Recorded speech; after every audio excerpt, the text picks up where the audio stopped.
Hello, and welcome to Family Folktales from the Nashville Public Library. I'm Susan Poulter, a librarian at the main library. Today's story is The Street Musicians from Andrew Lang's Gray Fairy Book. A man once possessed a donkey, which had served him faithfully for many years, but at last the poor beast grew old and feeble, and every day his work became more of a burden. As he was no longer of any use, his master made up his mind to shoot him. But when the donkey learned the fate that was in store for him, he determined not to die, but to run away to the nearest town, and there to become a street musician. When he had trotted along for some distance, he came upon a greyhound lying on the road and panting for dear life. "Well, brother," said the donkey, "what's the matter with you? You look rather tired." "So I am," replied the dog. "But because I am getting old and growing weaker every day, and cannot go out hunting any longer, my master wanted to poison me, and as life is still sweet, I have taken leave of him. But how I am to earn my own livelihood, I haven't a notion." "Well," said the donkey, "I am on my way to the nearest big town, where I mean to become a street musician. Why don't you take up music as a profession and come along with me? I'll play the flute, and you can play the kettle drum." The greyhound was quite pleased at the idea, and the two set off together. When they had gone a short distance, they met a cat with a face as long as 3 rainy days. "Now, what has happened to upset your happiness, friend Puss?" inquired the donkey. "It's impossible to look cheerful when one feels depressed," answered the cat.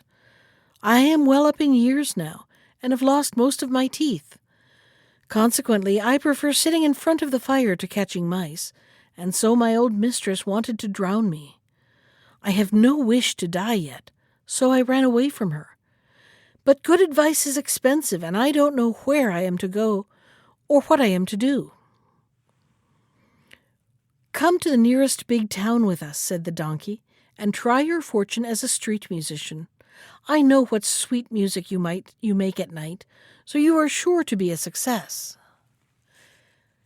The cat was delighted with the donkey's proposal, and they all continued their journey together.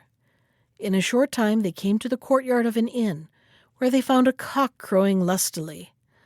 "What in the world is the matter with you?" asked the donkey. "The noise you are making is enough to break the drums of our ears." "I am only prophesying good weather," said the cock, "for tomorrow is a feast day, and just because it is a holiday and a number of people are expected at the inn, the landlady has given orders for my neck to be wrung tonight, so that I may be made into soup for tomorrow's dinner." "I'll tell you what, Redcap," said the donkey, "you had much better come with us to the nearest town. You have got a good voice and could join a street band we are getting up." The cock was much pleased with the idea, and the party proceeded on their way. But the nearest big town was a long way off, and it took them more than a day to reach it. In the evening they came to a wood, and they made up their minds to go no further, but to spend the night there. The donkey and the greyhound lay under a big tree, and the cat and the cock got up into the branches, the cock flying right up to the topmost twig, where he thought he would be safe from all danger. Before he went to sleep, he looked round the 4 points of the compass, and saw a little spark burning in the distance. He called out to his companions that he was sure there must be a house not far off, for he could see a light shining. When he heard this, the donkey said at once, "Then we must get up and go and look for this house, for this is very poor shelter." And the greyhound added, "Yes, I feel I'd be all the better for a few bones and a scrap or two of meat."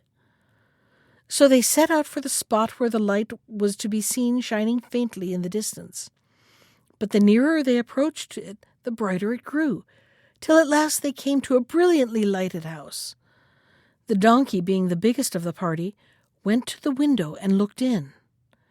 "Well, Greyhead, what do you see?" asked the cock. "I see a well-covered table," replied the donkey, "with excellent food and drink, and several robbers are sitting round it, enjoying themselves highly." "I wish we were doing the same," said the cock. "So do I," answered the donkey. "Can't we think of some plan for turning out the robbers and taking possession of the house ourselves?" So they consulted together what they were to do, and at last they arranged that the donkey should stand at the window with his 4 feet on the sill, that the greyhound should get up on his back, the cat on the dog's shoulder, and the cock on the cat's head. When they had grouped themselves in this way, at a given signal, they all began their different forms of music. The donkey brayed, the greyhound barked, the cat meowed, and the cock crew. Then they all scrambled through the window into the living room, breaking the glass into 1,000 pieces as they did so. The robbers were all startled by the dreadful noise, and thinking that some evil spirits at the least were entering the house, they rushed out into the wood, their hair standing on end with terror. The 4 companions, delighted with the success of their trick, sat down at the table and ate and drank all the food and wine that the robbers had left behind. When they had finished their meal, they put out the lights, and each animal chose a suitable sleeping place. The donkey laid down in the courtyard outside the house, the dog behind the door, the cat in front of the fire, and the cock flew up onto a high shelf, and as they were all tired after their long day, they soon went to sleep. Shortly after midnight, when the robbers saw that no light was burning in the house and that all seemed quiet, the captain of the band said, "We were fools to let ourselves be so easily frightened away," and, turning to one of his men, he ordered him to go and see if all was safe. The man found everything in silence and darkness, and going into the kitchen, he thought he had better strike a light. He took a match, and mistaking the fiery eyes of the cat for 2 glowing coals, he tried to light his match with them. But the cat didn't see the joke and sprang at his face, spitting and scratching in the most vigorous manner. The man was terrified out of his life and tried to run out by the back door, but he stumbled over the greyhound, which bit him in the leg.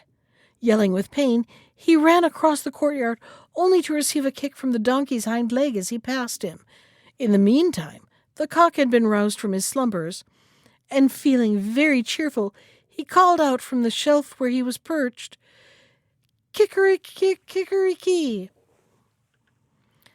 Then the robber hastened back to his captain and said, "Sir, there is a dreadful witch in the house, who spat at me and scratched my face with her long fingers.